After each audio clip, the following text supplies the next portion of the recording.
Google has unveiled its first ever TV commercial, fully generated by AI, showcasing how its new AI mode in search can help travellers plan their next getaway and other things as well. Dr. Karen Sutherland from the University of the Sunshine Coast joins me today. It's good to see you.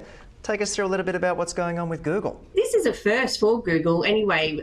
This one was created with VO3, I believe. So it's text-to-video generation tool, which is pretty amazing. And I think it works because it didn't actually have AI-generated humans in it. So it was very cute, and it had a really cute animal in there, and it was quite animated. And I think that's why it worked, and audiences didn't have a huge backlash against this one, as we've seen with other people trying to use AI-generated people in their advertising. Yeah, we've seen it, certainly. It's started to be plastered on walls inside of buildings actually now as well. I've noticed a few of them. But why did Google choose to focus on travel planning for its first ad? Look, I think, and travel planning is really, because they're talking about how you can use AI now in search. And if we look at the stats in the previous media reports, people have been using ChatGPT for travel planning for a long time.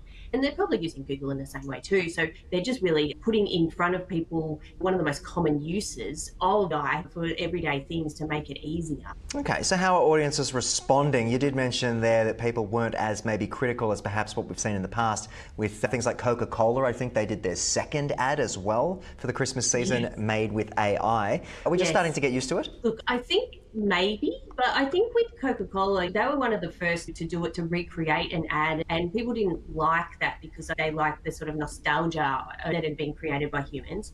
But I think Google has a whole platform of tools, so I think they're probably more open to the fact that Google are going to use AI in this way. And I think too, because they weren't trying to trick people into thinking there were real humans in the ad, like it was fantasy, like it had animated animals in it. So I think people are more forgiving for that. But I think like we saw with Vodafone a few months ago, when Vodafone tried to use AI-generated human-like ambassadors in their advertising and didn't disclose it, they copped a lot of backlash. So I think people are starting to get used to it, as long as they're not feeling like they're being tricked. Yeah, I think that's a very good point you make there. And I wonder about all those digital animators out there who work on films like Pixar and such, and how they're going to feel moving forward. Again, those cute little characters and things are pretty well animated nowadays by AI. But let's jump over the page now. And as artificial intelligence continues to shape the digital world, law enforcement and researchers are exploring innovative ways to counter its darker applications, from deepfakes to AI-generated child abuse material. Karen, this is a serious one. It's an interesting one. But what exactly is data poisoning? And how does it work?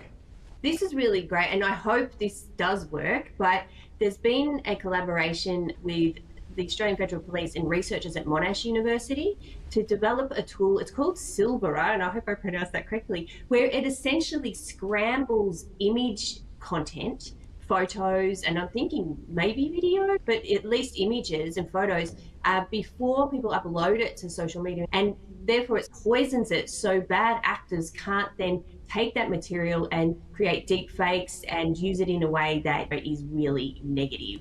And so I think if this actually works, it will help a lot of things, but also with scams, because Australians, they lost $382 million in scams in the last year. And a lot of these have been from reports using deep fakes of celebrities as endorsements for them, and that's why people get tricked into it. So this can work. It will be an amazing solution. Yeah, and something to clap back at what we've seen there. But what inspired the collaboration between the AFP and Monash University? I understand there was a collaboration there in order to roll this out or start testing it and putting it into action. I think researchers have been trying to work on a prototype so that it can solve this problem. This is a huge problem, and it's one the Australian Federal Police are having to deal with on a daily basis, and it's getting worse as the technology and AI advances. And so I think this is almost a solution if it works. The only thing I'm worried about is that when technology like this advances and researchers push it forward, the bad actors are also doing the same thing. So I just hope we can stay one step ahead. Absolutely. And I look forward to speaking to you again next week when we no doubt find out a little bit more about what is going on out there. Dr. Karen Sutherland, thank you for your time. Thanks so much.